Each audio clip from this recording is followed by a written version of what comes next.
embracing change and diversity in what I see as a dynamic and evolving legal profession. The nature of practice is changing all around us.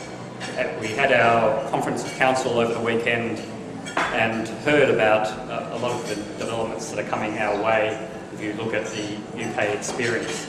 So we're hearing reports of Tesco law, so that's law but it's being provided by people in your supermarket, not in your traditional legal office. We've heard about Betfair, a betting organisation that's actually planning to establish its own legal practice.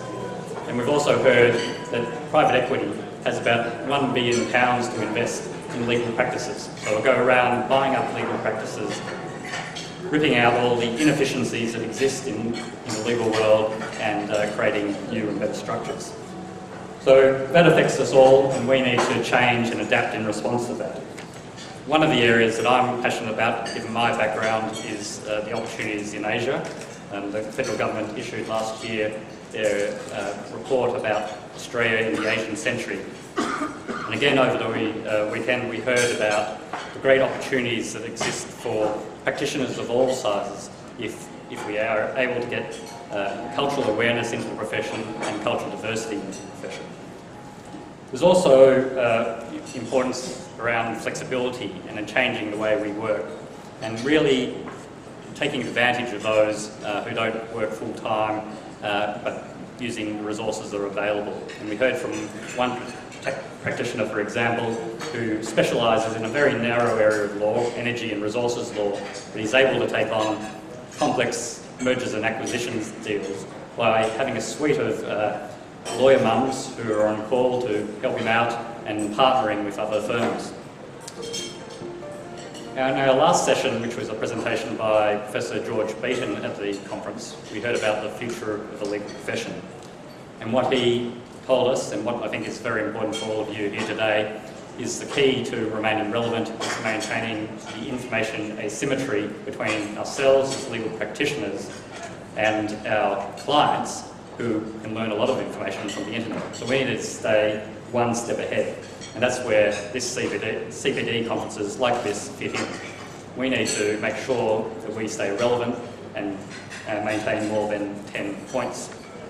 I want to talk also about a few key issues that the Law Institute's dealing with at the moment. And the key one that I've been dealing with is legal aid.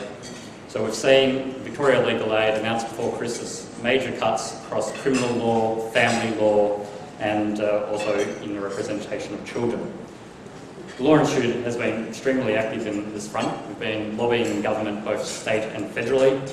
We've established a task force to bring together all the different disciplines that are affected by these changes so that we actually have a united front.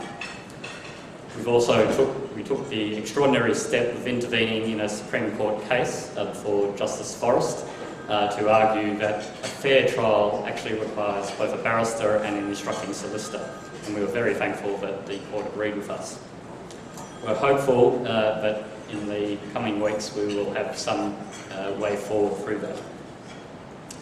Other priority issues that we've been dealing with to look at the reputation of the profession. I'm sure all of you will agree that most of the jokes you hear aren't very positive about lawyers, and so we think we need to get out there and get more good news stories about what lawyers do, what they do well, and particularly focusing on pro bono activities.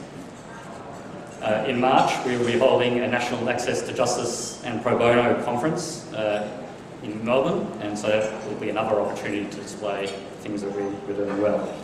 And picking up on one of the themes from my platform, we are running a diversity roundtable with representatives from a number of firms to work out what the best practice is in encouraging diversity. And if anyone who read the report of the Victorian Human Rights and Equal Opportunity Commission on the experience of women in law, I think there's a lot more we need to do.